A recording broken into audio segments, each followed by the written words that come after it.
Hello. ¿Me escuchan? Hi. Sí. Hola, Karen. Good to see you. Hola, Sofía. Hola, Angie. Hola, Dana.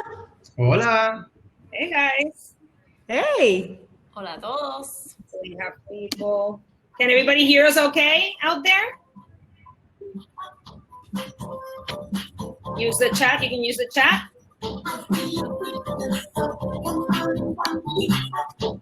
Awesome.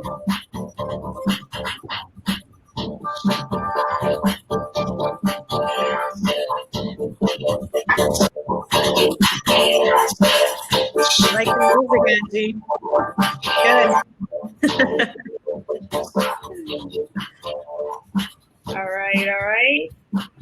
So if you're here in this room and you're seeing the four of us, go ahead over there. You'll see a chat area, and I want everyone to put what drink. Bob, is it that way or is it this way? That way, Dana. Right? Go ahead, put in the chat over there.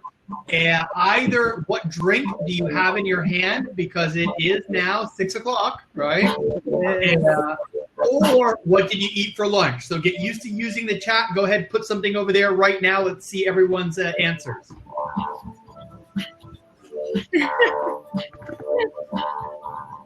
Cereal? Oh, Ben already has wine. Oh, él es de los míos. Look at that, Alejandro. Good man. Perrier, but spiked. Don't tell the kids. Unfortunately, water. Team wine. Actually, funny enough, I'm sitting here with water, right? But look what. Oh, look at you. Gaining some points, Dana. And without permission. Karen, muy bien. Perrier, agua. Water's good. Wait. Team wine. I thought that was like something special. Team wine was like wine you get in a 32-gallon jug. But no, you're with the wine group. Okay, I get it. Lab is good, Steph. Very good. Stephanie's on the cool side. Ocean Lab. A lot of hydrators here. Stephanie's Happy hour hasn't officially kicked in yet. Yeah. All right. Dana, I'm going to follow your guys' lead. I'm here just for the final announcements right before Pablo comes in on the technical stuff, but you guys can roll it. All right. Okay, so if you're here, and that is awesome.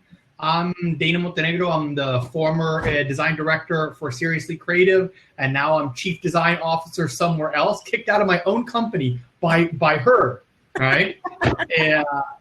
And we are the moderators and the hosts for these EverTech Tech Guru sessions with our partners over at Piloto 151. The reason we like hosting these kind of things is because we believe in the tech community here in Puerto Rico and throughout Latin America, and we know the best ways to improve is to hear big, bold ideas, to share what we're thinking and up our game, because the fact of the matter is there's no reason that Latin America and Puerto Rico can't compete with the best companies anywhere in the world, because we have that kind of talent. We just need to sometimes think of ourselves as being on that level.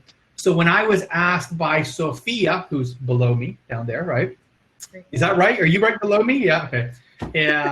When I was asked to, hey, let's put together some really interesting people. One of the very, very first people I thought of was Pablo.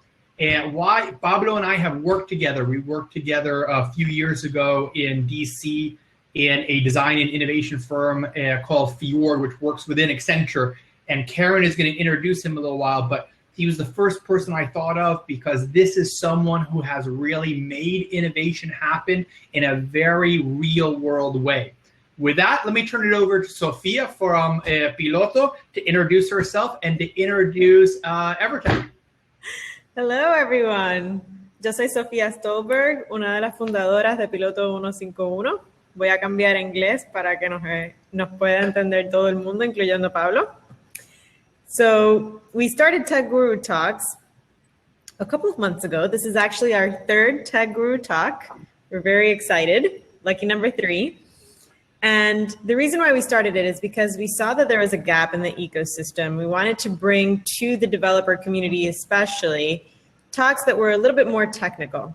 So in the Puerto Rico entrepreneurship ecosystem over the past years, we've had a ton of new events popping up. Obviously now all of the events are virtual, right?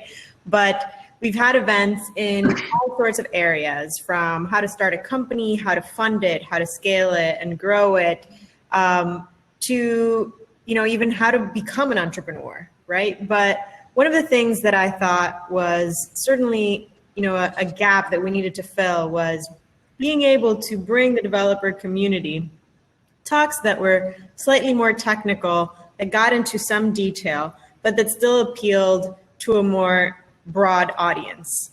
And that's when we decided to start Tech Guru Talks, and then called our friends over at EverTech. And as some of you may or may not know, EverTech is the largest employer of programming talent here in Puerto Rico. And of course, throughout Latin America as well. They have offices in how many countries, Karen? 26. 26. That's more than what I thought. So imagine that. And we thought, well, what an interesting opportunity to be able to bring EverTech to this type of conversation, and also be able to foster that dialogue between Latin America and Puerto Rico on the one hand, and then international speakers that could come and share their knowledge with us, as Pablo is sharing today. So we're very grateful to have EverTech as one of our partners. We're also very grateful to have Seriously Creative with us, as always. And with that, I'll hand it over to Karen from EverTech, who'll tell you a little bit about EverTech and who will also introduce our speaker tonight. Thanks, Sophia. Hi, everyone. My name is Karen. I work in EverTech in the innovation side. Thank you, everyone, for joining. As Sophia and Jimmy mentioned, this is something that we made in collaboration with the tech community in mind, and for the tech community specifically. So you guys could learn, enjoy, you could feel empowered. And basically anyone who's interested in tech topics. So EverTech has actually presence in 26 countries and offices in 11. And we're super excited to have this sort of forum to use this new kind of tool called Hop-In that's more interactive, as you guys will see throughout the chat. And now I'll introduce our speaker. He is a 15-plus year vet of the innovation age. Pablo has seen every major digital trend come and go, and is fortunate to have been a part of all of them. From the first websites to immersive mobile experiences and beyond screen experiences. He has been there and led that. In that time, he has guided great companies through transformations by focusing on data-driven insights, cultural tensions, and emerging technologies to create impactful experiences and products. And without further ado, I'll leave it to Pablo.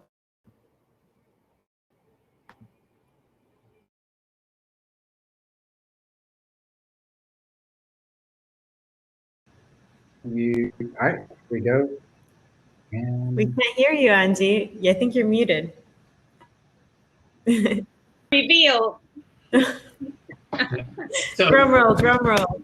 Pablo, There he is. Hey. Welcome, Pablo. Welcome, Pablo. Angie, were you going to do some announcements? Yeah, well, right before you start your presentation. So if you want to go Okay. ahead and start sharing your screen, Yep. we will back you up here. Is that your garage, Pablo? That's like a No, really this is my office. That's like his living room. Oh, you have your bike in your office. That's so cool. Yeah. And for always having a bow tie on. This is not a special occasion bow tie. Pablo has the greatest bow ties you can imagine. Nice. they suit him very well. They suit him very well. All right, Pablo. Well, before we go, Sophia and Dana stick around, but a few announcements for people to have the best experience here on Hopin. So first of all, we want to have you chat the whole time while Pablo's speaking. Anything that catches your attention, any insights or comments, just go ahead and use the chat for that. We'll also be monitoring the chat and this is an announcement for Dana. Dana, you're leading the Q&A today, so watch out for the chat for questions from the audience as well as Sophia, because you guys are going to both do this at emceeing afterwards. For the people out there to have the best experience, there's first of all, you can double click. Right now we have 5 screens happening, but you can select what you want to see bigger. So you can go ahead and double click on the shared screen slides by Pablo, and you will see them, come up bigger on the top. And also another quick trick is that it says 2 hours and 2 minutes on the top. There's like a little arrow right next to it. If you go ahead and click on that, the screen will expand. It will diminish the chat, but you will see everything bigger also.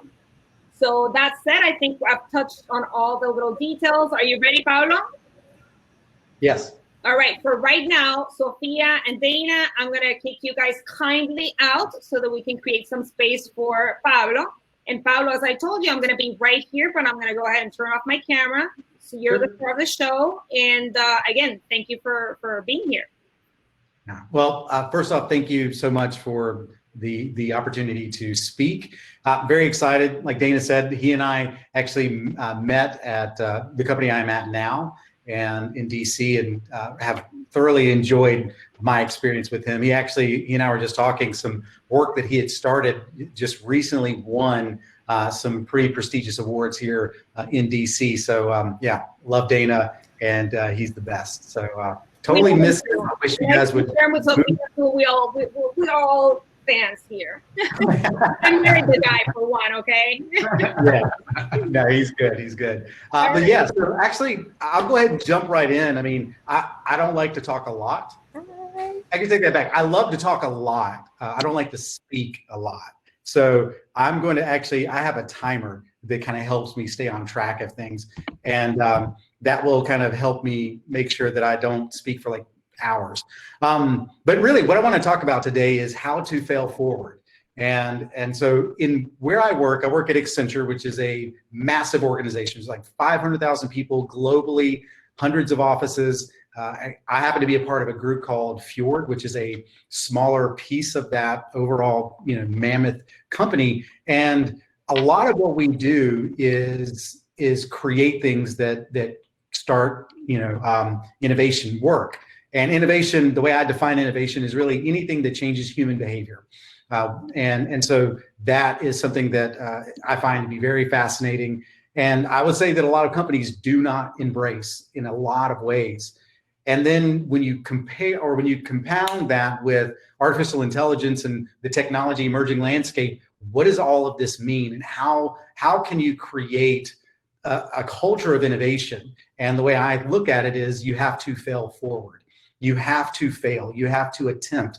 You have to try something and really not do it well to learn from it. And I think that what I want to talk about today is really kind of around that, and what our role should be in creating and cultivating a culture that creates and fails forward to create the innovation you're looking for. And I kind of twist it here in the end about what I mean by that. But the first thing I'd like to do is kind of talk about Kodak.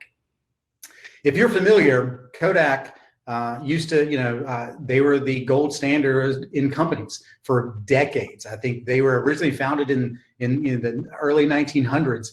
And when they first started, it was, how do you capture memory? And that's, that was the birth of that company, was capturing memories. And when you think about what that means, especially back in the time when, all you had was paint and pencils and things like that, everything was very analog. Moving into this film era radicalized and just completely disrupted our entire world, because we were now able to capture a moment. And then he took that even further, and using film, he made that a much faster thing. And then Kodak exploded. I mean, they were like 30,000 people at one time. and actually I think even more if I remember that correctly. But they, they were the company that really owned what it meant to capture memories. 1975, though, they invented the digital image, and when they actually did that, they realized that it was an opportunity to pivot and to rethink what they were doing, but they decided not to. They decided that because their business model was so focused around film and the process of film, that they never believed digital imagery would ever surpass that. And they actually suppressed it. They told people not to work on it, that nobody wants to see images on screens. They want to print them out. They want to have them on their walls. And for them, if you can't touch it, it's not real. And so they deprioritized any real innovation around that. And so instead, what they ended up doing is they just started kind of focusing on their continued business model. Other companies, so Nikon and Fuji, they saw this and they realized that there is an opportunity here to create something different. And they started testing it out. Nikon actually had one of the first cameras that had the ability to connect on a digital apparatus, so that when you took pictures, it would store it as a digital file. And Kodak actually made that component because Kodak had the patents on it. But as soon as the patents ran out in 2007, Kodak started the decline that ran them out of business. And so I want to show you, this really says everything. This kind of shows how starting from 1994 all the way through 2012 to when Kodak filed bankruptcy, this was the trend that happened. They were fighting all of this change, but for some reason, digital just kept spiking up and never was declining. And the main reason by that is when you look at what happened around these timeframes. In 2004, we had the first flip phone cameras, and people were able to start taking photos. And you can see that around 2000, I'm sorry, I have that wrong. It's not 2004. It is in the 90s. And I've got that date wrong. Wow, I am a dummy. But anyway, as soon as the flip phone came about, you can see the spike that just came right up. And then you can also see that film kind of fought it, because when Kodak realized that they could not own the digital image space, what they wanted to do was say, well, people still do not want to see images on screen. They will print them out. So we still want to own this, and we still want it to be this way. We're still not going to focus on digital. And then Facebook came around, and social media, MySpace. Think about any of those platforms, Flickr and so forth, where people started storing images because they could take thousands of them. Instead of having printed boxes of images, they could store them on a hard drive. And they realized that, people realized that, I don't need to have something hanging on my wall. All I need to be able to do is connect it to a television, connect it to a monitor, look at it on my phone, And I think, when you look at the demise of Kodak, it started because they were just really fighting that. And I guess, so in 2012, they filed for bankruptcy. And it was because they did not embrace the technology because of their business model. It went against their business model. And so therefore, that fear of change kept them from actually moving forward. And instead, it is exactly what led to their eventual collapse. So why does this matter? I think that, so really quick, all that to say is every company exists in this way. Right now, every company, Accenture exists this way, Fjord exists in this way, where we get very comfortable in the things that we do. We're actually pretty good at it. Even in my company, we are very comfortable in the processes we have, the model that we have, but who's to say there isn't something different? I think one of the things that had really put this into perspective was when COVID hit. Everyone, my job with the bow tie and all of that is really a mechanism to start a conversation. And I do a lot of speeches and I'm in front of people constantly, but I'm typically in front of them in real life. We have these massive rooms where tables are kind of built up in pods and you group people together and it's called a rumble room. And we have these massive television screens behind us that are interactive. You can touch it. It's things, it swipes and moves. It's a really cool place. But when COVID hit, that all went away. And that meant we had to adjust our ability to sell. And to be honest, we've struggled. You know, my group has really struggled with that because we are so used to our model. And so we had to start thinking about, well, if we had to disrupt this, what would that look like? And so we've been on this journey of trying new tools. And sometimes it works, sometimes it doesn't. Sometimes we have some really fantastic stories of clients clicking on the wrong links and going to a completely different meeting altogether because we did do our job up front and test things. And that is the norm. But if I were to take a step back and say, you know, what would be the model that would actually disrupt Accenture, what would that look like? And so when I talk about why this matters is that every company that is successful is really just one person away from being disrupted.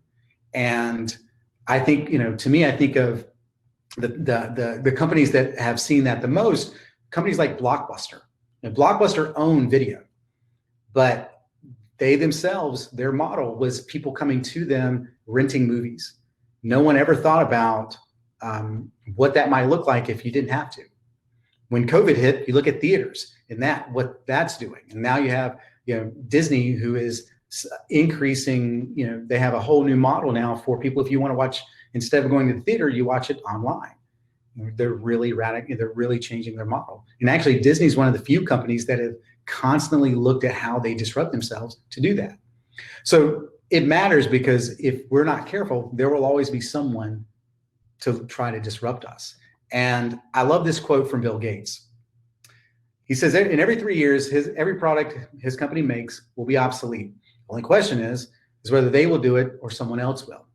And this was when he was the CEO of Microsoft. And he used that as the building blocks to really push innovation and push what his company was doing.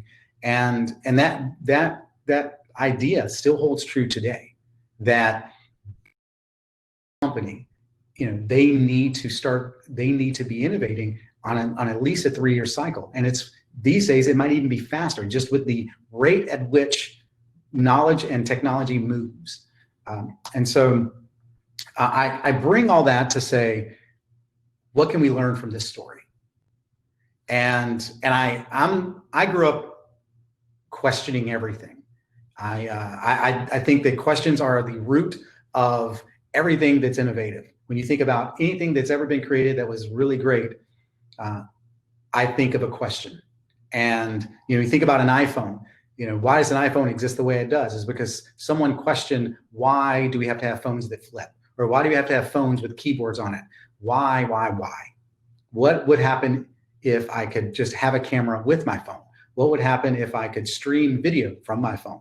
Or all of these things we are constantly questioning. And I have 3 questions for you to question yourself. And the first thing is, what business are you in? Kodak thought they were in the film business, but in reality, they should have been a memory business. And I think that had they thought that way, it would have changed every decision they made. But they were so fixated on the short-term gains of revenue that they were missing the long-term, meaning that revenue will only last as long as the relevance of what you bring to the consumer. And so when you look at the business you are in, think about that very hard. What is it? Because I tell you, it's not functions. It's not technologies. It is something, it's the way you impact the people that are using your service. And I think of banking as a really good example of this. Banking, money in and of itself is changing, and the way we use money is changing. There's generations of people that are being born and are growing up that have never touched physical money. And so therefore their relationship with money has changed. You have technologies like Zelle, you've got Venmo, and I have not been to a bank in over a year, but when I was growing up, you had to go to the bank every week. We're changing the model. Next question. What would put you out of business? If you're not asking yourself this on a regular basis, you are missing an opportunity. And I think that is something to be aware of. And then the last one is, how are you trying to put yourself out of business? I think that at Accenture, one of the things that we do within our group is we are constantly questioning the validity of what we're doing to a point where if Dana came back to the office today, it would be very different than when he left. And that was only a little over a year and a half ago. I mean, it wasn't that long ago that Dana was in DC. And that is an example of we are constantly evolving. We are changing the way that we do things because we know that if we do not do it, someone else will, and we'll most likely be working for them. As a business owner, as someone who works in a business, these are the questions you should be asking yourself. But even if you do not own a business, imagine yourself as a developer working for a company. How are you trying to put your own company out of business? Because it's those ideas that will spark something. And whether you actually put your company out of business or you just start something new, or maybe start something with the company and help them create innovation. The point is that if you're not trying and failing, you are basically waiting for someone else to do it for you.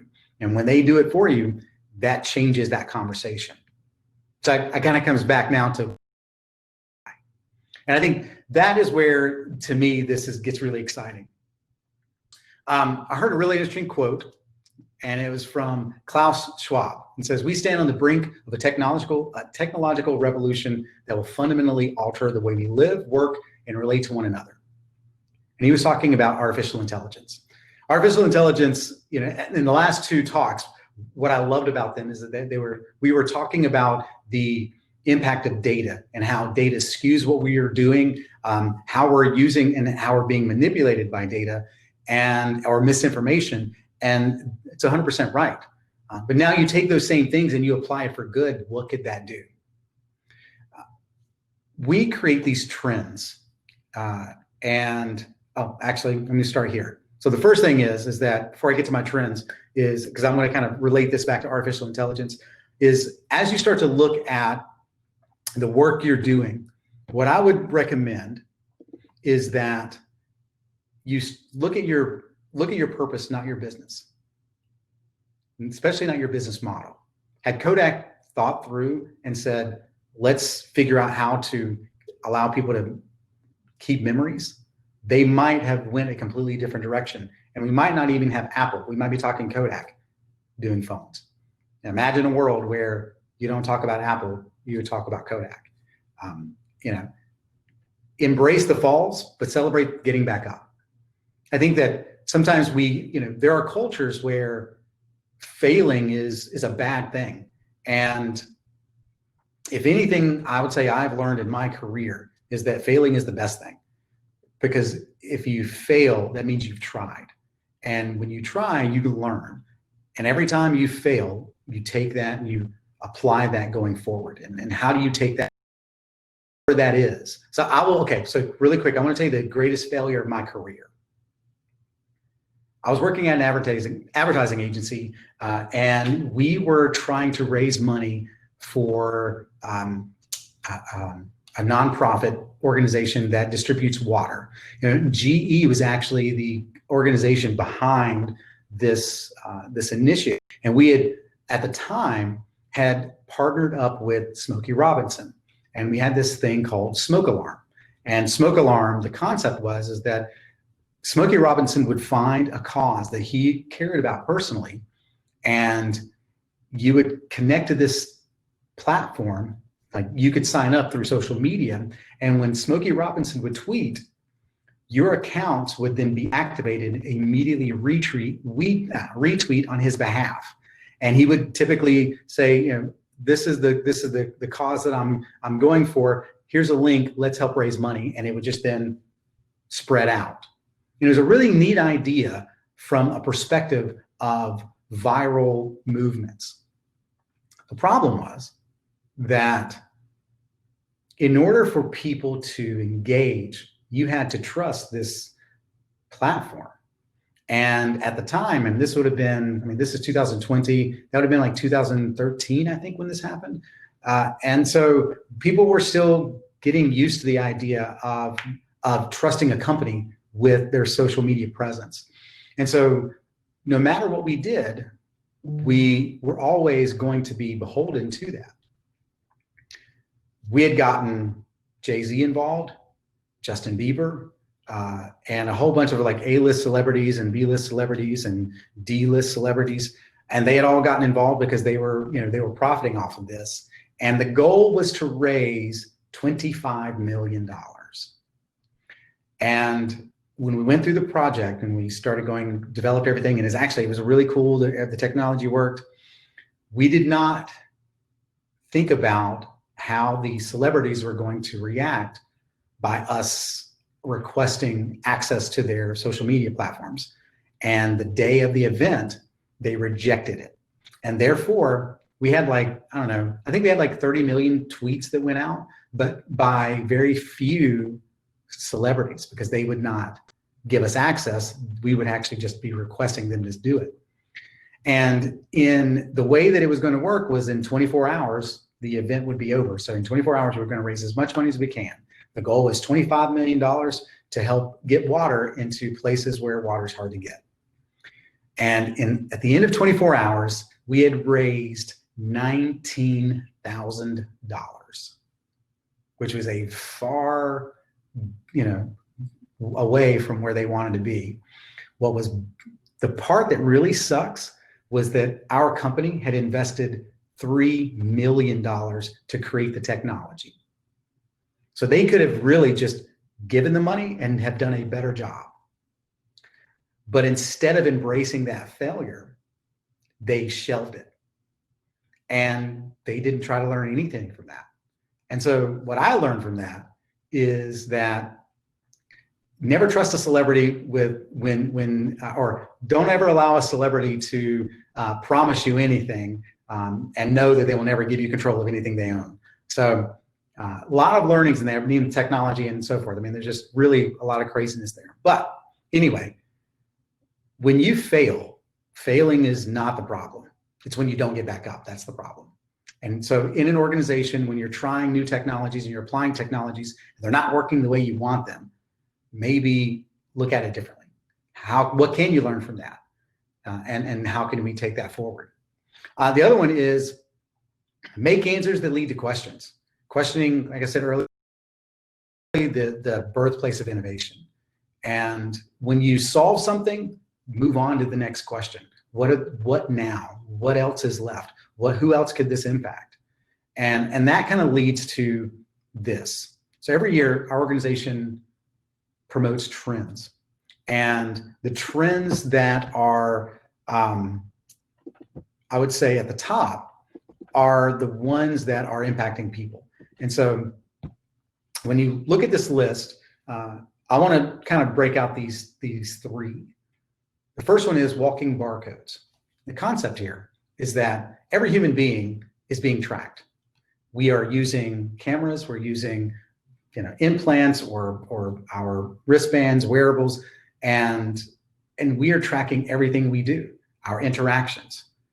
And so the trend we are seeing is that we are amassing so much information that helps predict, like I'd say the first talk was about misinformation. Well, it's because they have your information already. And so organizations are able to use that information and give you other stuff. At the same time, that can still be used for good. Imagine a world where your information is empowering you to have and do things. The concept of you owning your own data is something that is talked about at the government level, about what would life look like for you if you owned your data, not the government. And think like blockchain, so that you could basically grant access to the IRS to look at your taxes, or to the Veterans Administration to receive benefits, whatever way that you receive benefits from the government, or just anybody, Facebook or LinkedIn, you own the actual data. You grant access, and when you're done with that, you can then revoke access. Right now, everyone else owns your data. Facebook owns your data. Instagram owns your data, and they're using that data in the way they want. But what would happen if the data you created you actually owned, and you could determine who actually does that? Walking barcodes is that concept that we're seeing a trend that is beginning to see where we are generating so much data, but we're actually empowering people to own their own data. What does that mean? That means that information now can be used in artificial intelligence in so many ways that empower people to do things. And that's where designing intelligence kind of comes in. The concept there is artificial intelligence to just look at patterns, to make nice graphs or make better decisions is cute. But imagine a world where you are the actual object of the world. So the scenario that I would like to talk about is something I read from an article that Fjord did it's probably been like 5 years ago, called Living Services. And the scenario is this: imagine waking up, and you don't wake up because your alarm wakes you up. You wake up because your coffee's brewing and you smell it. The lights kind of come on in your space, and you wake up, you take a shower, and when you get out of the shower, the towel is waiting for you so you can dry off, and your toothbrush and toothpaste are just kind of sitting prepared. You get up, you finish cleaning, you do your thing, you walk into your bedroom, and your clothes are laid out for you. You didn't have to pick out your clothes, your environment did it. And what I'm getting to is that imagine a world that is designed around serving your best interests and serving your needs. What would that look like? What would it be like if you did not have to think about those mundane things? What would the world be like if you could just focus on things that actually matter to you? What are the things that you care about? And that kind of gets into this last trend, which is digital doubles. There are companies right now that are taking your data and trying to really create a digital twin of you, allow you to do that. And the reason why is that they would like to, see a world where you don't have to, if you wanted to go to the movies tomorrow night or something like that, you basically tell your digital twin to say, hey, Pops, I want to go to the movies this weekend. Make something happen. And because it has so much data from you, it basically tries to behave like you. It's a digital version of you. And it is reaching out to AMC or the theater or making reservations at dinner because it knows that's what you'd want to do. And then all you have to do is just say, you just have to have the want, and the system starts moving on. And all you got to do then is just live that dream. That is where this is going. And the scary part is that, there's really no end to that. But when you think about it today, companies right now are so focused on how we use analytics. But what we're not talking about is how are we impacting humans? How are we impacting people? And that is only going to happen as we start to create these innovations and continue to push them forward and create things that disrupt everything. But that happens when we have that culture. We have that culture where you can fail. You can create technology that just does not work, and then learn from that and then apply it.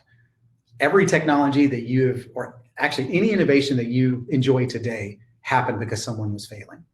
It took, Edison thousands of times to create the light bulb, but it only took him that one time to get it working.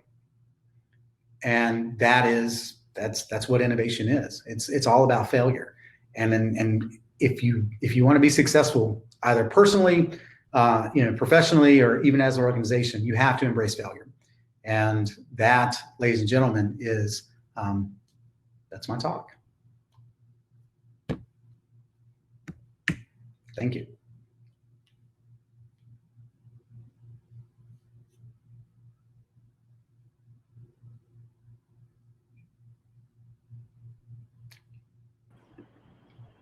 Here we go. Here we are. So everyone over there in the chat, and go ahead and applaud by writing something really quickly, but hold on to it. We're going to make you do it all at one time so it all shows up in the chat.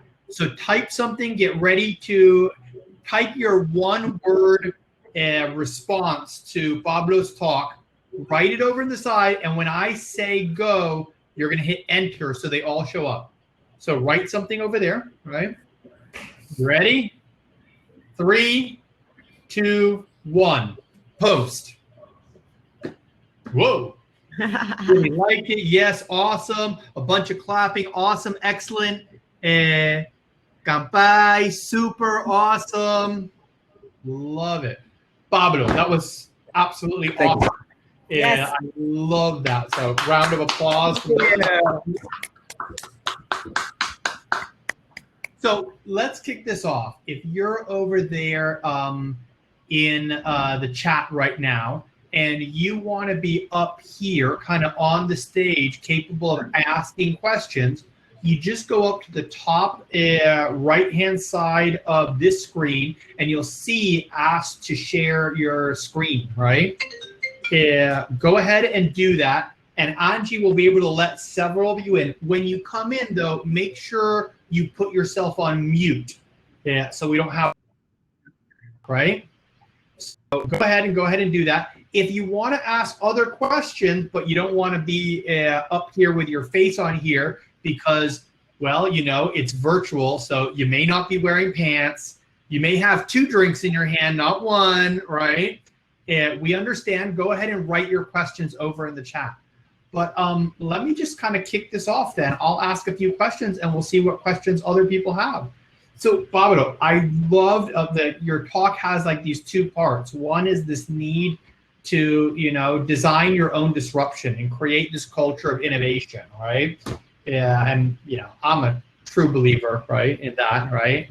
Yeah, and the art of failing forward and prototyping and trying things out and surviving.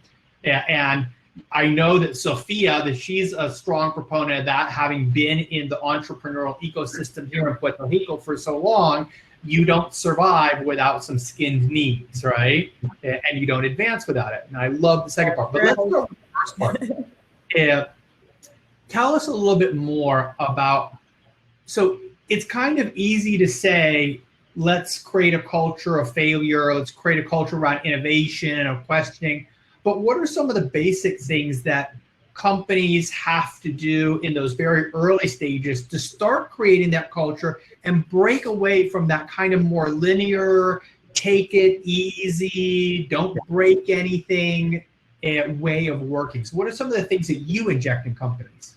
So I would say the things I've seen work really well is the sad part is it requires investment. Unfortunately, innovation does not come for free. Now, granted, you know, unless someone is going out on their own and, you know, starting a company out of their grandmother's basement and things like that, but that typically takes investment of your own time. You know, for example, when I used to work at an organization called CPB, so CPB was a Crispin Porter McGusky, it was an advertising agency, and we had teams that were, you know, throughout the year, we would just pick an innovation group and say, hey guys, you know, you're about to ramp off of a project. Can you guys just make something cool, make something weird? And one of those ideas was we were working for Infiniti, the car company, and we were talking about this concept of empower the drive. And I was actually sitting in the meeting, and this guy was talking about, you know, man, it would be really cool if we could really just see, you know, how excited a person is in a car. And I was like, and it hit me, I was like, well, actually you can. I was like, but how cool would it be if you could actually see every road in the world by how fun it was to drive? And we ended up creating this prototype where you took these strips and you put it on the steering wheel, and it was called a galvanic strip. And galvanic strips it's a piece of metal that measures skin conductivity. So and so that is a true indication of how excited you are. And we created like this prototype of steering wheel, and we were trying to test it out, and we could not get it right. I mean, it wasn't 100% working right.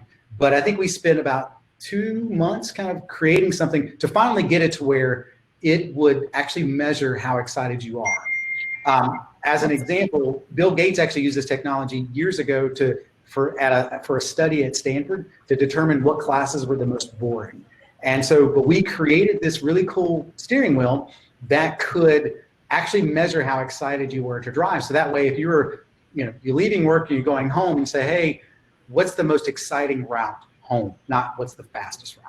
And it would then rank every road that way. So, instead of Google Maps just kind of giving you fast way, you would actually go to the fun way. And we were a companion to that was we had all this data. We were going to make a website and some other tools to actually rank every road in the world by how fun it was to drive. And it was because it was live data, it would actually always change. So CPB actually knew that in order for them to really kind of continue to push the envelope, it had to test things out. And some of those things actually failed. The smoke alarm example was at CPB. And that was not the only time something failed. And that one just happened to be a gargantuous fail.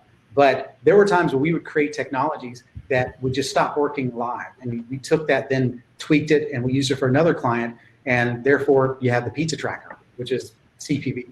And so it is things like that about trying to test things out, knowing that if you do fail, do it on a small scale. I mean, I think that you don't put your whole company into it. You start it small, you grow it. And that to me is always the right way to do it is, take 10%, whatever that is, find a way to start something. But in order to do it right, you have to be trying to disrupt. You can't just say, hey, what's the next version of Word? Let's add GIFs. That's not that exciting. What would completely change word processing?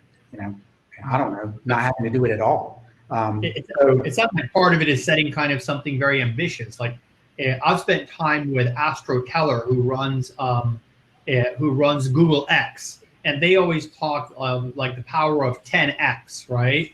If you don't set something that's on the edge of impossible or sounds a little bit ludicrous, you're never going to get anywhere if you're just going for the incremental stuff, right? So how do you get clients and teams that are kind of stuck in that improvement cycle to kind of break out into that, hey, there are no rules, go and fail a little bit, but fail big? Yeah. So one of the things we did within the studio is we actually had a team that they're rapid prototyping. So that's their job. And it's, I would say I'm very lucky to be at a company that does that. For a client who was not going to create innovation, they actually took some of their information, they had publicly available data, and they basically created this prototype that would predict routes it was actually for the census. Actually, I think the purpose of it was the census, when they're doing the 2020 census, one of the things that they struggle with is every year there are new like houses being built, new apartment complexes, things like that, and they don't always know those addresses because those addresses haven't really, they haven't fully been built into the system yet or things like that. And so, at least for the way the census would get that information, we created a system that would actually use Google Maps and photography along with publicly available address information. And I think they turned around a prototype in like 3 days, and it was garbage, complete garbage. But it started a conversation about how we use predictive analytics with locations to try to understand something. And we ended up showing that to the post office, and post office actually started using that model to create their predictive routing. And so what we actually tried for someone else that did not work, we were actually able to position it differently and say, okay, well, we can't solve this problem, could we solve this problem? Because there's some components that are actually working. And then this other company was like, yes, we actually need that. Our mail couriers could really use that. And so that to me was a good example, but it took internal investment. It took our own initiative to rethink something or challenge something, bring the client in, bring supervisors in and show them what's possible. Sometimes people can't see what they don't see. And I think that's the problem. And a really interesting story was in year 1900, there was an artist who was asked to look ahead 100 years and predict what the year of 2000 was going to look like. And so he created these postcards. And if you look up like 1900 future postcard or something like that, or 2000 future postcard, something like that. It'll show these postcards. And what was fascinating is this guy, this artist, his view of the future was based on like steam engines and dirigibles and things like that. So in the year 2000, everyone had dirigibles attached to their body, and that was how they were seeing the future. And it was because they were only limited by the technology existed today.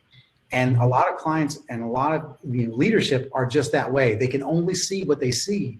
And it requires someone to kind of change that perspective and to really show them something different. And sometimes it just has to be very, abrupt. And that's like very true when we're talking about what the real new technologies are, AI and machine learning. And so where I work now, a very growing, fast-growing part of our business is developing, all these algorithms and this machine learning. And our biggest challenge is, can you have a conversation with a client to get them to understand it first? And what really tends to work, and this from the studio, show, don't tell, right? Yeah. That's kind of like the art of like prototyping. So because there's a lot of technology people, on this talk right now, can you talk a little bit more about your rapid prototyping team there at Fjord? Like, what are they doing? Who are they? How do they work? It's, most people are used to, well, you get some requirements, right? Maybe if you're lucky, like me, you get to do a lot of human-centric design in the beginning, and then you go off and you start building. And this idea of rapidly prototyping up front before you have all the answers, right, and all the requirements is a very different thing for most technology companies, actually. And you're kind of at the forefront of that. Yeah. So our rapid prototyping team is fairly unique. I mean, they're, 8 people. I mean, they're not, it's like, we're this massive company, and even the group that I work in, I think within the federal space, we're about 10,000 people. Mm-hmm. The studio that I work at is roughly about 160. So if you look at economies of scale, so 160 people total.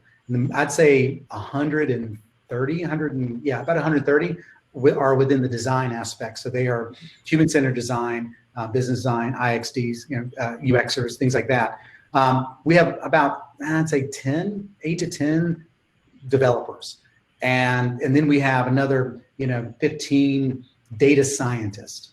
And then when you bring those things together, and then we actually have a new group, which is creative services. So think like advertising people kind of mixed in with this group, and you just get a bunch of misfits. And I think that's, diversity is really where innovation happens. And you need people who are coming from very different perspectives, who are asking very different questions. And that really starts the ball kind of rolling. We typically, because at Fjord, we're focused on human-centered design, which is trying to understand a challenge from a human's perspective, as in the user, whoever your user is, or make up a user. Or what, actually, fun fact, we're working on this project right now called Future Frame, which is where we take a federal use case that is somewhat across multiple organizations, and we're trying to look at what it could be 10 years from now. And it's just this idea of framing the future. But in rapid prototyping, it's trying to look at what's happening right now. What are the cultural tensions that exist, and what would it look like to create a technology that could disrupt that? So to me, I think the simplest example that people will latch onto is Uber. If before Uber and you had to wait on a cab, or you had to make a phone call, stand outside, wait on a cab, or just stand on a corner and wave at a cab as they kept driving by you, or you got into a cab and they only wanted cash and you really only had a credit card. When you had all these problems, that right there is a plethora of opportunity to create something. Well, our prototypers do a lot of that within the federal space. They're, like I said, there are eight people that are developing web apps that are more like merging technology. So you're thinking Node, you're thinking DevSecOps, and we're using really cutting edge technology to just test things. And we create these little mechanisms or these building blocks. So we're not having to build the same thing over and over again, but we're really kind of focusing on what are the things that we're trying to test. And as an example, data is king. And when you can access information and try to figure out what is data telling you, and then what could data tell you, and then how could you layer on different types of technology to make data say something different, that's when you get into really interesting spaces. And we were actually working with FEMA, and we did this predictive model on what happens when a hurricane comes into a place with low floodplains. And the challenge there is, every year, thousands of people die, or hundreds of thousands of people die every year from some type of natural disaster. And a lot of that comes from hurricanes. Being from Puerto Rico, you guys know that, immensely, well. And what if we could predict where flooding was going to happen before it ever happened? And what if you could actually help first responders get to people faster when flooding does happen and typical roads are being closed? What if we could use modern technology, using, I think right now we're using computer vision, so satellite data as well as drone data, along with route and then the weather data of understanding where the water's coming from. We created this, it's a jacked up little demo, but because it's not pretty, but it just works. And it's kind of like show, don't tell. And it's this concept that we created this thing in probably a couple of weeks that shows how to use these things together. And knowing that if water's coming in and you're using Google Maps data, well, that's nice, but what happens when a tree falls over? Google Maps is not going to tell you that. But if you had visual data, you pair that with it, now you can start to reroute things. And so it is that type of experimentation that we were working with that helped us kind of get beyond and create something that we're looking at ways to partner with other organizations to get even more data sources to make it a stronger tool. That's awesome. So I know we have Alejandro Aponte here, and I know that you had a question about, experiences are one-on-one and often face-to-face. And so go ahead, jump in and ask your question. I actually have two more questions besides that one. But my first question was, I know due to my experience back at college with recruiters, that Accenture values a lot the one-on-one connection. And I know that now with COVID, it's all about computers and people are saturated with video calls and all that. So how do you guys are managing, by the way, let me start with, my name is Alejandro Ponte, and I'm a tech developer at Immersive Learning Company, LLC. We develop education tools using emerging technologies and materials for STEAM topics. Yeah, sorry, I jumped directly into the question. I didn't even we are based here in Puerto Rico. We are 3 students that graduated from engineering. I'm actually in my last year. We're looking to reinvent the education world using balance between technology and hands-on experiences. How do you, and one of the things that is hardest for us is that we used to go in, talk to people, connect with them, and now it's just about the video call, right? How do Accenture is managing all those one-on-one connections with their clients in a group of people that are already saturated with video calls? That's a fantastic question. I think that we still have a long ways to go. We try to use collaboration tools as much as possible. So, because I'm in the federal space, there's like additional security things that we have to adhere to. And so we are even limited even within that. But there are really amazing tools out there. Even like this tool right here is, the ability to have multiple people in a session. But when I think about connecting with people, technology is just a tool, just like a hammer, just like anything else. It is just a tool. Connecting with people is the most human thing that we can do. And what I find mostly that happens is that when we are not doing that, it's because we're reading something or we're following a script. We're not actually just connecting to people. A few weeks back, I was actually I'll give you a good example. So we have at my company, we have these sessions. It's like a meeting where we meet with potential clients, and we call them get to know yous.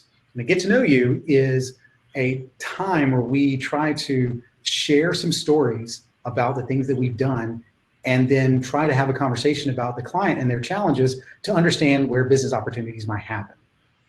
Well, for the longest time, we would front load a lot of information.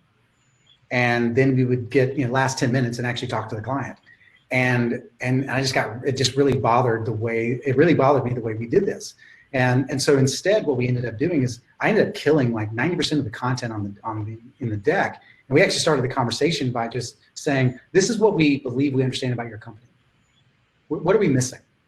And then we started a conversation just by asking questions and getting into that Socratic method of just really kind of being curious. And then we use the technology to help facilitate a conversation. And there are really great technologies out there. If you're, for example, Mentimeter. If you're not familiar with that, it's a really interesting survey tool that we use.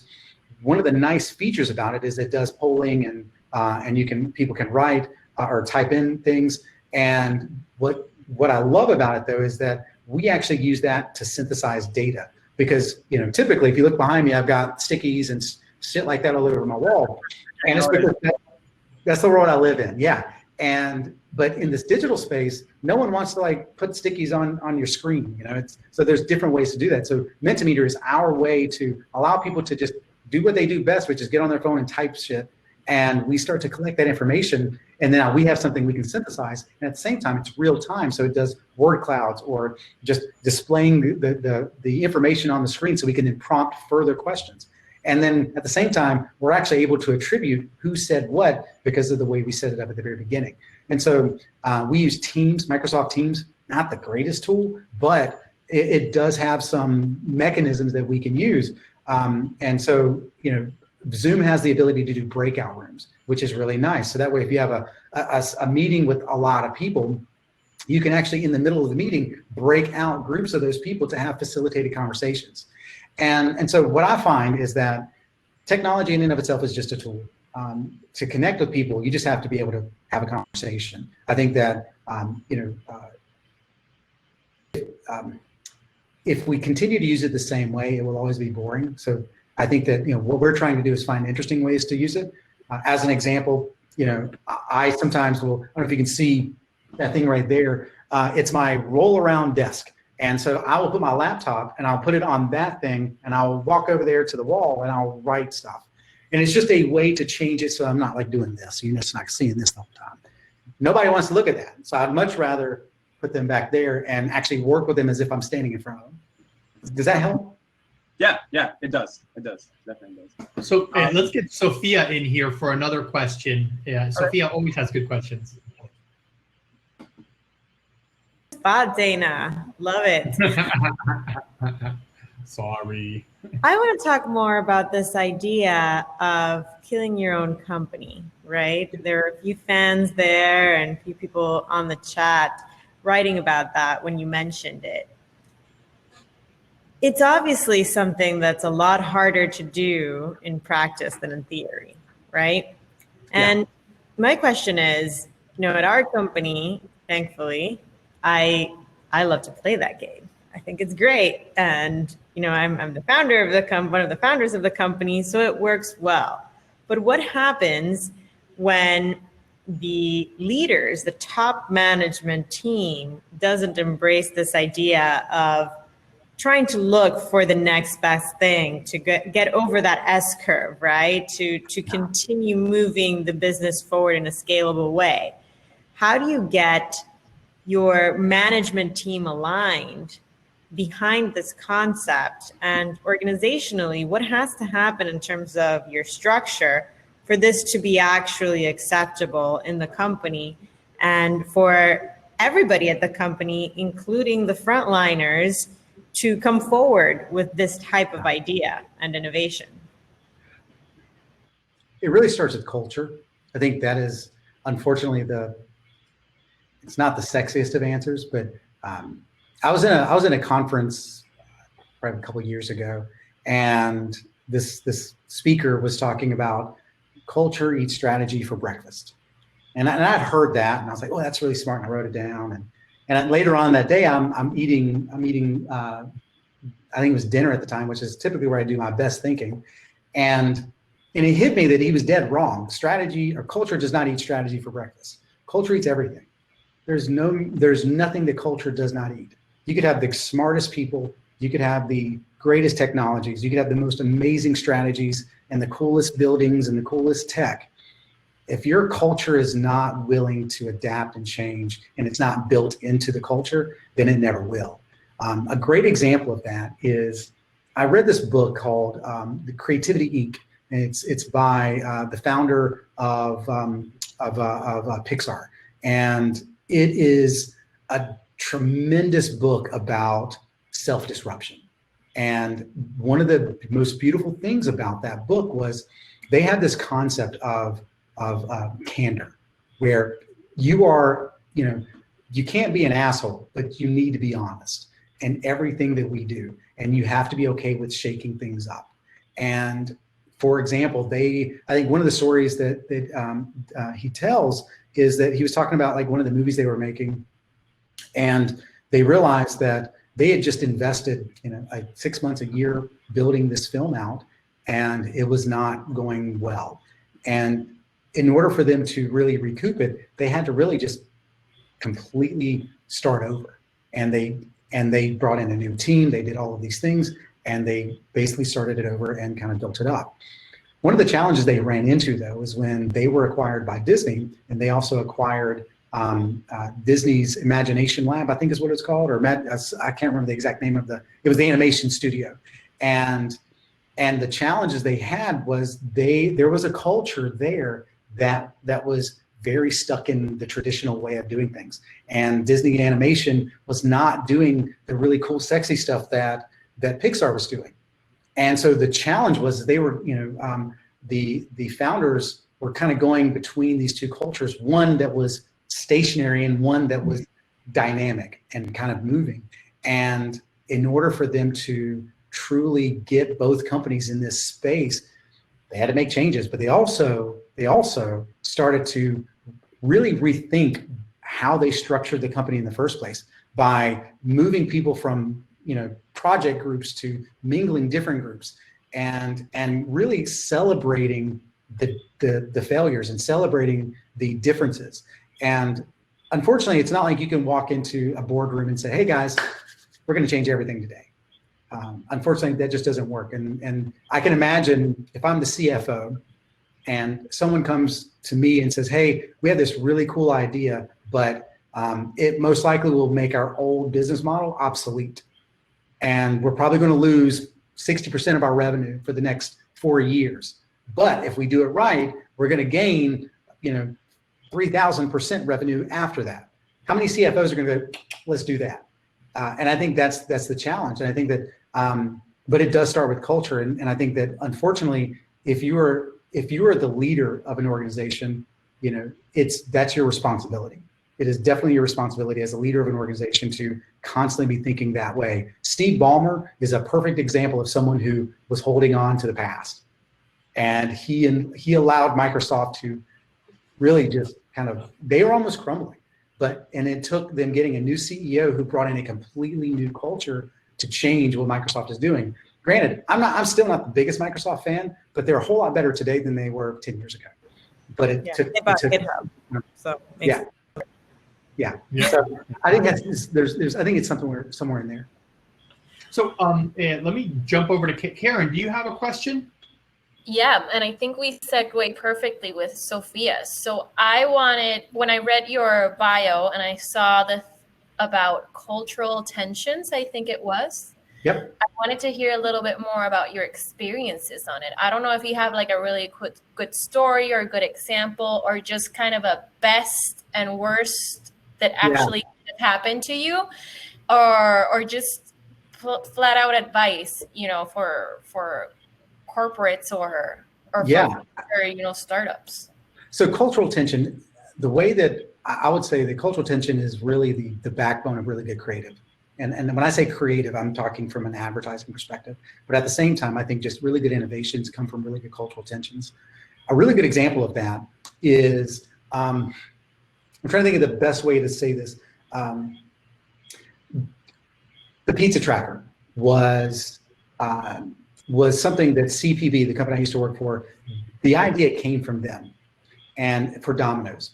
And the way that came about was the team that was actively working on it. He's actually one of my best friends. He was the technologist at the time, and the other guys were the creative directors, and they were walking through one of the kitchens, and they noticed that everyone who was making something would make something and they'd press a button. And so they were like, they'd get the dough out the oven, or they'd get the dough out of the refrigerator, start pressing it out, and they'd press a button and move it down to the next thing. The person would do something, press a button. And it was just kind of always doing these things. And at pizza went through like 20 phases in actually being made in the assembly. And they would get, these people would hit this button every time. And my friend was like watching what was happening. He said, quick question, why do they keep hitting that? What is that? What do they keep doing? And come to find out that they were being measured in the time it was going to take from the pizza going from one process to the next, to the next, to the next, to the next. And it was because the CEO loved numbers. He wanted to understand what was happening. And they were like, oh, that's interesting. Is that information stored anywhere? It's like, yeah. Well, one of the problems with Domino's is that, or any pizza, is that when you would order it, you never knew when it was going to come. But because they had this technology, they were able to kind of tap into that. And they used that to take this information, store it up into the cloud, and then boom, now you got the pizza tracker.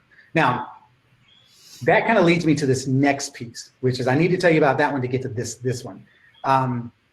Cultural tension. Domino's, a couple years later, had this event happen called Booger Date.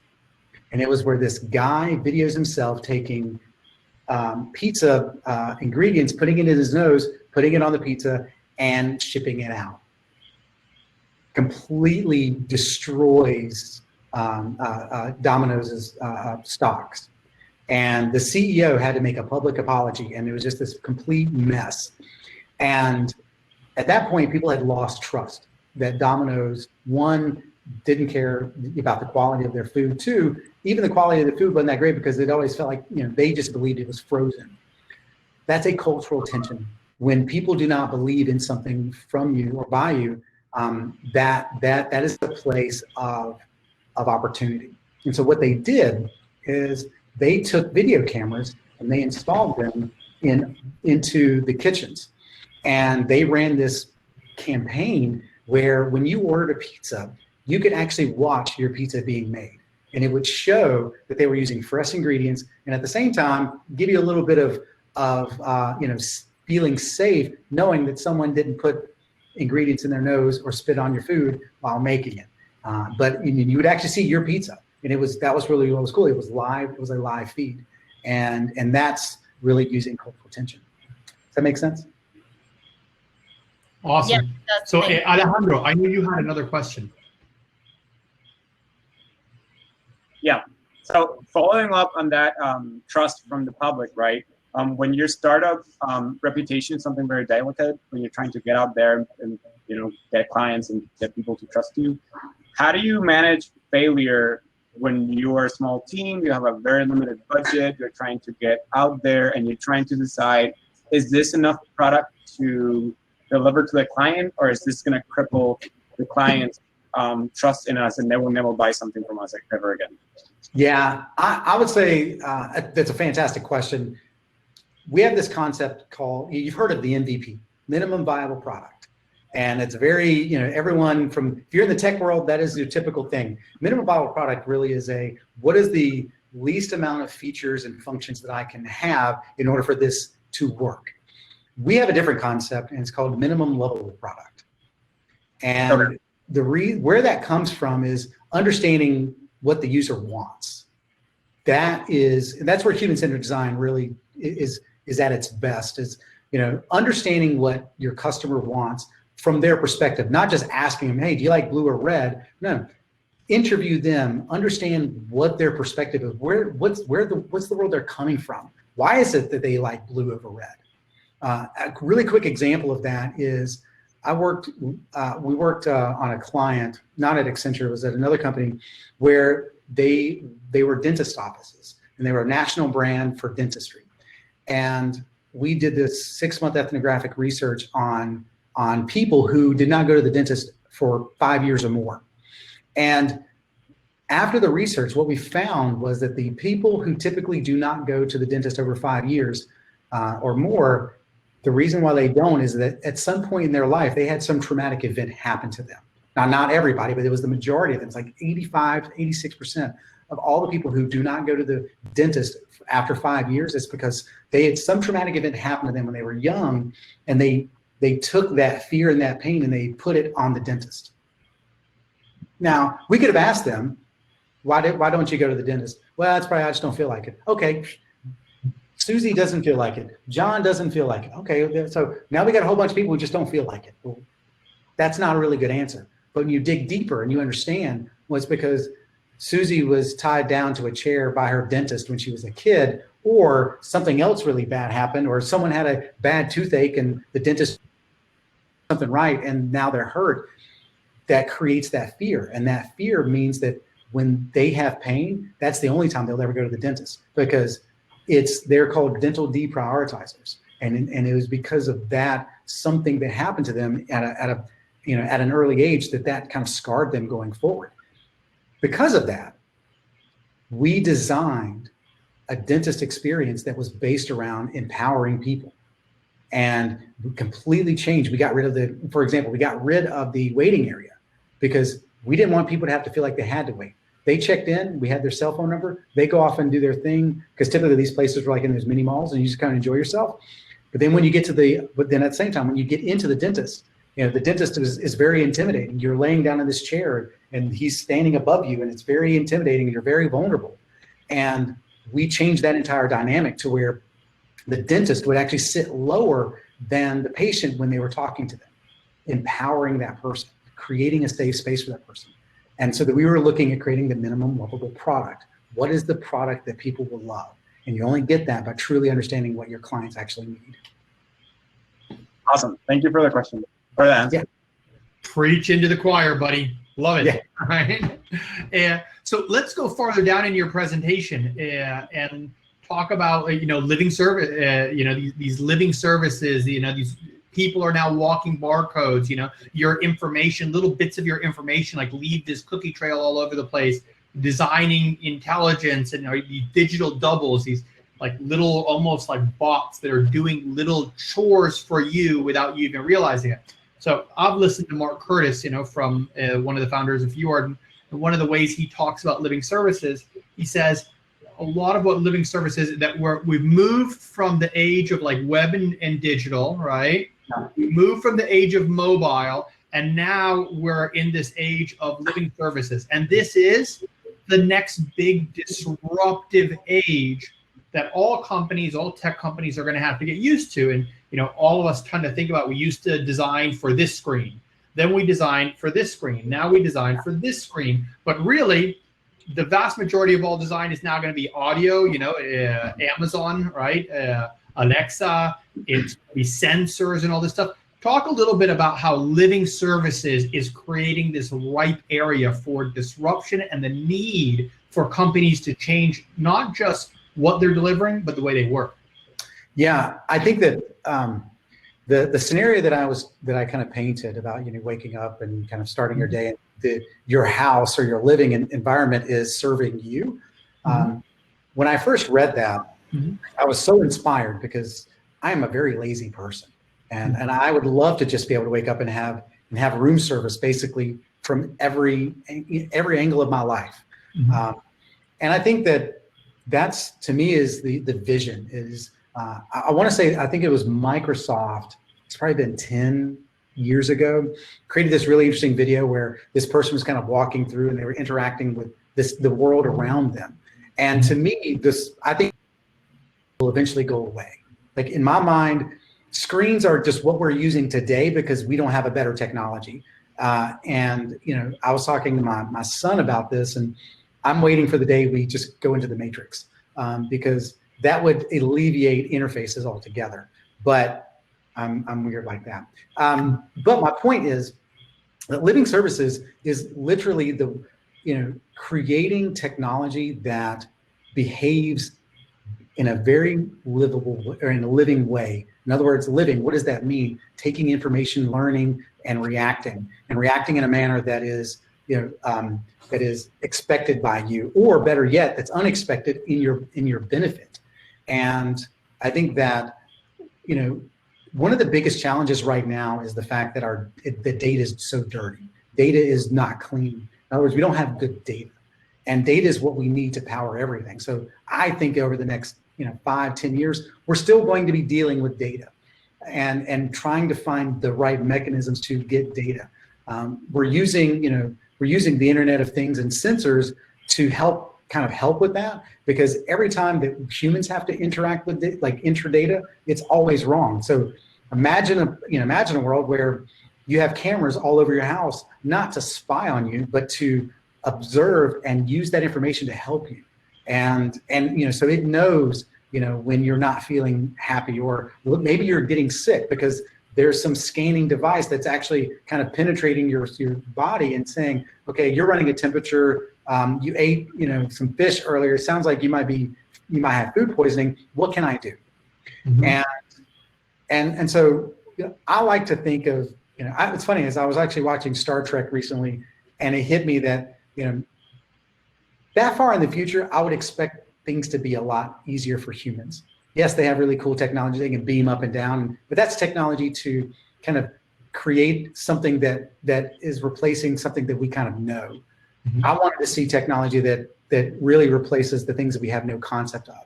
And so living services to me is looking at how I want to live without technology, and then technology basically, filling in the gaps. If I want to talk to someone, I don't want to have to look up on Facebook or call them on the phone. I'd rather just have a conversation with them. And then while I'm talking to them, maybe have, information either streamed into me or around me, so that I understand, they just got back from a vacation. They, she and her husband just had their first child, and all that information is coming to you. You don't have to do anything. And I think the lazy people are the ones who are really the perfect people for this, because this the life they want is the world that we're going to create. So I think we're all going to be like Wall-E, in that we're going to live on these big ships, like, gazillions of pounds, and just kind of floating around on chairs. But that's my dream right there. So yeah, Mark Curtis talks about it as we all technology companies need to think about, like, as a designer, this kind of excites me, because as a designer, you tend to think about how can I understand the needs and meet the needs of someone. But now with data and all the sensors that we have and all, it's not just about understanding people's needs and then delivering the solution. It's about predicting people's needs and delivering the answer before they realize they need it, right? It's making technology visible, right? And so, like, EverTech works in payment services, both for like big banks, but also, for individual pay to pay. And there's so many interactions there that people don't want to have to be aware of, but they just want them done. That's interesting. Yeah. No, you're 100% right. I think that, you look even in the payment world, one of the trends is called money changers, and it's this concept that the way we interact with money is evolving, and we were getting to a place where, eventually, just imagine a world where you don't have to even think about money. Mm-hmm. Transactions are constantly just happening because of the way you behave, and it is removing. Like, especially with COVID, I thought was really interesting is that, I still have to interact with kiosks, but how nice would it be to have a completely touchless, e-com way? And I don't even have to use my phone. I don't have to touch anything. I grab my things, kind of like, I think it was at Amazon, where you grab things and you walk out the store and it automatically charges your account. Like, that type of simplicity, frictionless, is the most ideal. And when I would think that, financial companies can start creating technologies that are integrated into the environments, allowing for that type of thing to happen, it changes it, because money stops being this thing I have to interact with, and it is something that just fuels me, which is a very different way of thinking about it. How do we develop a technology that reduces the complexity and the friction in a massively more complex world that we live in, right? Take away the decisions that I don't have to do, right? Yeah. So that's always kind of fascinating stuff. So we got to wrap it up now, but I just wanted to ask you one more question. There's a lot of like young developers and technologists, and I'm hoping there's a few, UX designers on here, and there's some entrepreneurs, which that's absolutely awesome. what is your advice to fairly young people getting in, who are there at the very beginning part of their tech career now? What is the personal advice that you give to people, to manage their careers and their outcomes? So I'm definitely an ad person, and because of that, I have taglines for everything, and I have Pablo's 3 Ps, and it's something that I've been preaching for years, and it's passion, positivity, possibility, and I think those are the keys of success to me. Those are like my personal whys, and I'll kind of explain what that is. So passion. I'm a craft person. When I was a developer back in the early or late 90s, I loved everything about development. And I don't mean just creating things. I was actually very particular about how my code looked. And I would tabs versus spaces, 2 versus 4 on the indent, the way I name variables. Do I prefix variable names? I would focus on the most weird shit to create, to create the most effective code that I could. And I was meticulous, and I just invested my time into the craft. And I think that anyone who wants to be great at anything, it takes, Malcolm Gladwell says that it takes at least 10,000 hours to master something. And the typical average work year is roughly about 2,000. So if you take that concept, it takes you about 5 years to become a senior at anything. And I think that sometimes we just get lazy and we don't want to put the time in the craft of the actual craft. We just want to do the work. And I think those are 2 different things. I think that the people who stand out and people who are really impressive are the people who just love what they do so much that they do it without getting paid. And it's not a way to pay people less, but it is a way that really differentiates the people who are hungry enough to put in the time to want to do it right, or just do it wrong so they can learn how to do it right. That is so important. And I think that early on in my career, I spent hours and hours after work creating just so that I could get really good at my craft. And so that's passion. Positivity is, I'm always seeing the world cup half full. There's always a light at the end of the tunnel. And I think that, I love people, and I love loving on people and investing into people. And I think that the world is there's too many just Debbie Downers in the world. And I think that, everyone needs that person to just bring light into the room and be that energy. And so I've always found the people I love to work with are those types of people that when things are going terrible, they're okay. They're not helping pull everyone down. They're kind of helping to lift people up. And so for me, that ability to be positive, even when craziness is happening, has always been a really inspiring thing. The last thing is possibility. As a creative, I'm constantly questioning things. And the art of the question, the art of how to ask the right question, it's not always questioning of why is this so hard, or why do I have to work on the weekend? It's not those questions. It's kind of like looking at, how do you disrupt your own business model? How do you kill your own company? Turn that to yourself. What are the things that are keeping you from reaching the potential that you have? And I am 43 years old, and I'm going to give you a little too much information. I am 43 years old. I am getting a divorce. I have 3 sons that are, my youngest one is in college. So I've got, my kids are out of the house, and I'm kind of like reinventing myself. I'm literally asking myself these questions right now. What does life look like for me at this age, at this time of life, and challenging myself? Am I ready for something new? Can I think something differently? And I have to. I think that is the beauty of life, is that we have this opportunity. But if we stop asking ourselves what's possible, then we'll always just settle. And when we settle, we'll end up like Kodak. And I do not want to file for bankruptcy ever. Very, very good way to close it up. Don't end up like Kodak, right? So, round of applause. Thank you very much for being part of this, Pablo. Yeah, this has been absolutely wonderful. This is a tremendous talk. I hope everyone kind of takes a lot of this to to apply in their own life, kind of like Pablo's talking about right now, on their team and within their business, because you start applying things like this, and this is what kind of transforms Latin America and Puerto Rico, is when we start kind of using these things to create the innovation the world wants, right? So with that, let me turn it over to Sophia to help close this up with Karen. So thank you so much, Pablo. That was awesome. I learned a lot and enjoyed it thoroughly, as I'm sure all of our viewers did tonight as well. And this will also be shared so that more people can take advantage of your awesome talk.